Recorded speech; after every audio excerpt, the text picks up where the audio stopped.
بسم اللہ الرحمن الرحیم، اللہم صلی علی محمد وآل محمد۔ محترم ناظرین، غدار ایک ایسا غلیظ اور گھناؤنا لفظ ہے جس کو سنتے ہی سب کے ذہنوں میں دو نام آتے ہیں، میر جعفر اور میر صادق۔ یہ دو کردار ایسے ہیں جن کا نام تاریخ میں گندی گالی بن کر گونجتا ہے۔ آج تک آپ نے ہمیشہ میر جعفر کا نام پہلے اور میر صادق کا بعد میں ہی سنا ہوگا۔ اس کی کیا وجہ ہے؟ میر جعفر کون تھا؟ اس نے کس طرح ہندوستان پر انگریز کے قبضے کی راہ ہموار کی؟ اسی غدار میر جعفر کا پڑپوتا، جس کی عیاشیوں کی کہانیاں تاریخ کے اوراق میں آج بھی محفوظ ہیں، وہ پاکستان کا صدر کیسے بنا؟ میر جعفر کا پورا نام میر جعفر علی خان بہادر تھا، جو متحدہ ہندوستان کی ریاست متحدہ بنگال میں غداری کے ذریعے نواب بنا۔ میر جعفر فوج میں ایک عام سپاہی تھا، لیکن وہ اپنی چرب زبانی اور چالاکیوں سے تیزی سے ترقی کے منازل طے کرتا چلا گیا۔ وہ نواب کے اتنا قریب ہو گیا کہ اس نے نواب علی وردی کی بہن سے شادی کر لی، جس کے بعد اسے بنگال کی فوج کا سپہ سالار تعینات کر دیا گیا۔ نواب علی وردی خان کی وفات کے بعد ان کے نواسے سراج الدولہ بنگال کے نواب بن گئے، لیکن میر جعفر کی ہوس کی کوئی حد نہیں تھی۔ اس نے خود بنگال کا تخت حاصل کرنے کے لیے سازشیں شروع کر دی اور تاج برطانیہ کے ساتھ خفیہ معاہدہ کر لیا۔ میر جعفر نے برطانوی فوج کے لیفٹیننٹ کرنل رابرٹ کلائیو کے ساتھ خفیہ ڈیل کی، جس کے تحت برطانوی فوج نے پلاسی کے مقام پر نواب سراج الدولہ پر حملہ کرنا تھا، اور یہیں پر میر جعفر نے اپنا اصلی رنگ ظاہر کرنا تھا۔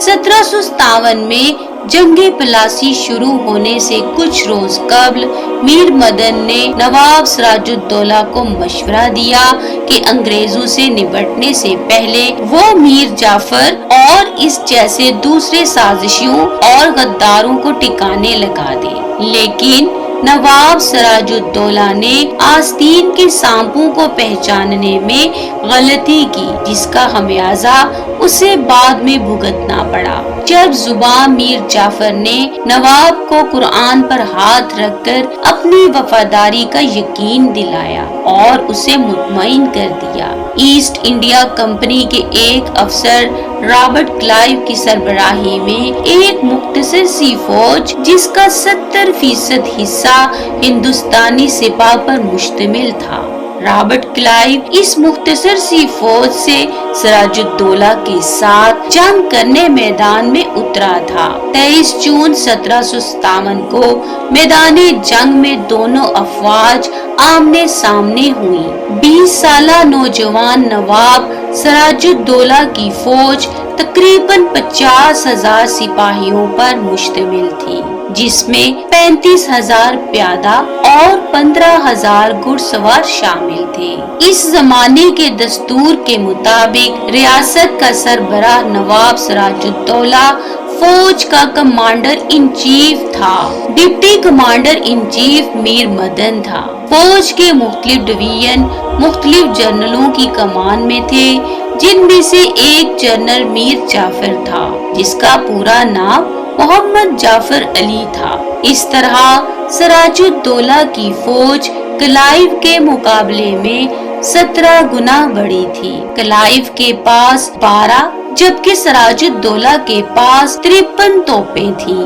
اس طرح کلائیو کے مقابلے میں نواب کا توپ خانہ بھی چوگنا تھا۔ جنگ شروع ہوئے 3 گھنٹے گزر چکے تھے۔ کلائیو نے پسپا ہونے کا فیصلہ کر لیا۔ اس وقت اس نے دیکھا کہ نواب سراج الدولہ کی فوج کا ایک حصہ اپنی فوج سے الگ ہو کر اس کی جانب آ رہا ہے۔ یہ میر جعفر کی ڈویژن تھی۔ اس دن آسمان پر بادل چھائے تھے۔ 11 بجے آسمان اچانک پھٹ پڑا۔ تیز بارش میں نواب سراج الدولہ کی گرجتی 53 توپیں خاموش ہو گئیں، کیونکہ